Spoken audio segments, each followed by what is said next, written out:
Good Tuesday morning. Thanks for joining us on KARE 11 News Now. I'm Michelle Beck. Developing in Benton County now, opening statements are expected today for the man charged in the shooting of 5 officers nearly 2 years ago. The big question here isn't who shot first. Both sides say that was Carl Holmberg. You can see him right here in October 2023 following a shootout and standoff with police. As Holmberg now faces charges of attempted first-degree murder of an officer, we've learned questions about self-defense will play a huge part in this trial. Holmberg's attorneys say their client fired his rifle 28 times out of a fear response when law enforcement knocked, then kicked down his door during a search warrant for drugs. 5 officers will testify throughout trial how they were allegedly struck by Holmberg's bullets and left seriously hurt.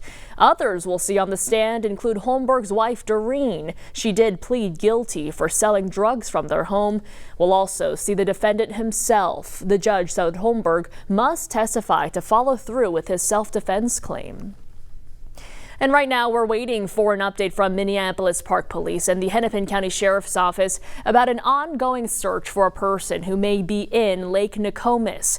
This was the scene in the last 12 hours. We know crews were searching on land, in the air, and in the water for a person experiencing a mental health crisis.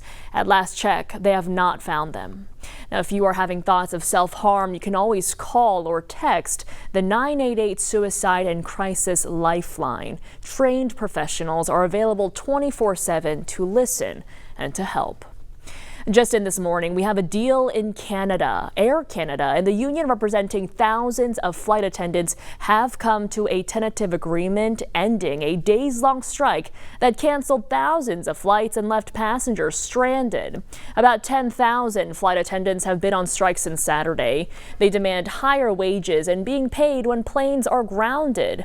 Now, we don't know exactly what both sides agreed to, but Air Canada did offer a 38% pay bump over 4 years and an hourly raise between 12% and 16% in the first year of the contract.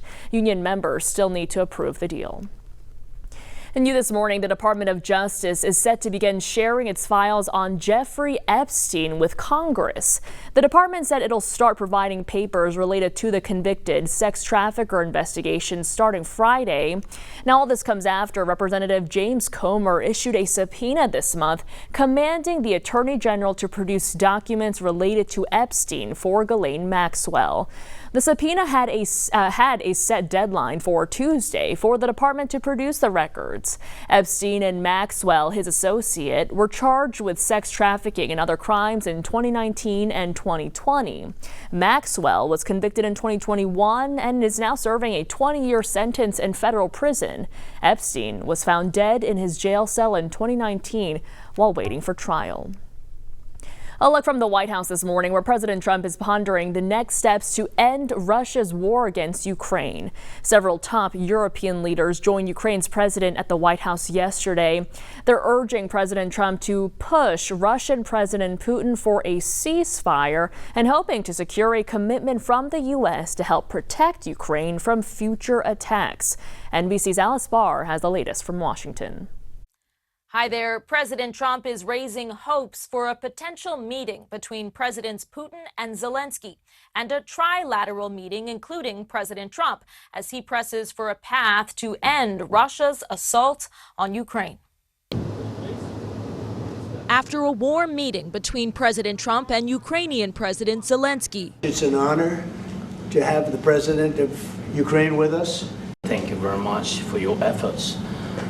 Personal efforts to stop killings and stop this war. And a striking gathering of European powers flexing their collective muscle in Ukraine's defense. We want a robust and long-standing peace. President Trump posting that he called Russian President Putin and has begun arrangements for a long-sought meeting between Putin and Zelensky. President Trump caught on a hot mic telling the French president he thinks Putin wants to make a deal for him. I think he wants to make a deal for me.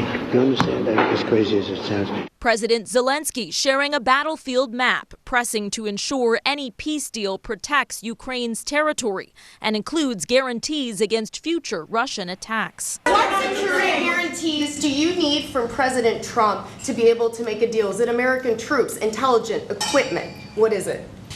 Everything. President Trump saying Putin agreed to allow security guarantees, the president not ruling out that U.S. troops could join Europeans in a peacekeeping force. When it comes to security, there's going to be a lot of help. European allies praising the push for peace while pressing for an immediate ceasefire, something President Trump has backed off of after his Alaska summit with Putin, now arguing negotiations toward a broad peace deal can continue while the fighting rages on. President Zelensky also shared his gratitude to First Lady Melania Trump for writing a letter to Putin about the Ukrainian children abducted throughout this war, some 20,000, according to Zelensky, who wants them all returned in any peace deal. In Washington, I'm Alice Barr. Back to you. Just in this morning, new video of an apparent ship explosion near the Key Bridge in Maryland. You can see the camera turns to the ship just as a fireball shoots into the sky, then thick black smoke bellows from the ship. According to Baltimore city officials, the fire on the ship has been contained and investigators are now trying to figure out what caused the explosion. No word yet on any injuries. All eyes on the southeastern United States, where Hurricane Erin could swipe past the outer banks of the coast today. Some people in North Carolina are under mandatory evacuations. For now, forecasters are predicting the Category 3 storm will stay offshore, but tomorrow, flooding and massive waves could slam North Carolina. From there, Maryland could see massive waves higher than 10 feet, and in New Jersey, officials say water conditions are already dangerous. Right now in southern Minnesota, parts of a popular cave are closed following 3 days of heavy rain. Niagara Cave in Harmony on the Iowa border is currently filled with around 60 feet of water after 9 inches of rain fell. The owners say this much water hasn't been down there since the 500-year flood in 2008, and 125 feet of water filled the cave. Unfortunately, the places where our formations grow and where the water is flowing, of course, that's where we're not able to see at this point. The mile-long tour is 200 feet underground and takes 550 steps to get there. The water eventually runs out of the cave and into a spring feeding into the upper Iowa River. It could be another day or so before the cave fully opens again. This morning, 4 young girls are home safe after a scary situation in Lake Superior and a daring rescue caught on camera. Officials say the 4 girls were paddleboarding near Silver Bay when they lost their oars and drifted to an island without a way back. A Coast Guard boat couldn't get to the island because of the choppy waves, so a helicopter was dispatched from Michigan and reached them in the middle of the night. The girls were then lifted to the helicopter and taken to safety. 2 days from now, the gates to the Great Minnesota Get-Together will be open. However, there is a major change this year that'll cost you before you even get to the gates. If you're used to free parking, be ready to pay. Audrey Russo is in Falcon Heights with more. This is a big change. If you want to go to the state fair between 8 a.m. and 8 p.m., you're going to have to pay $25 to park in the neighborhoods around Falcon Heights that surround the fairgrounds. And they're not installing parking meters. You're going to have to pay using the Park Mobile app. This plan will help the city recoup the costs of hosting duties, which administrators say they take on without any kind of financial support. The $25 fee will affect roughly 1,000 parking spots. 600 free parking passes will be given out, however, to households in the designated parking zones. If this seems complicated, some Falcon Heights residents agree with you, so the city has hired 12 parking ambassadors to answer questions and report violations. Basically, August 15th to September 15th, all of our fines double for parking, so it's about a $100 ticket. I feel like that's gonna complicate things for a lot of people trying to come to the fair. I don't know if people are going to want to pay for parking. Now, the city has entered into a 1-year contract with Park Mobile, so if they don't like it, they'll be able to change or cancel. Now, if you don't want to download the Park Mobile app, you can also pay that $25 fee by going to the Park Mobile website or by calling a phone number. Back to you.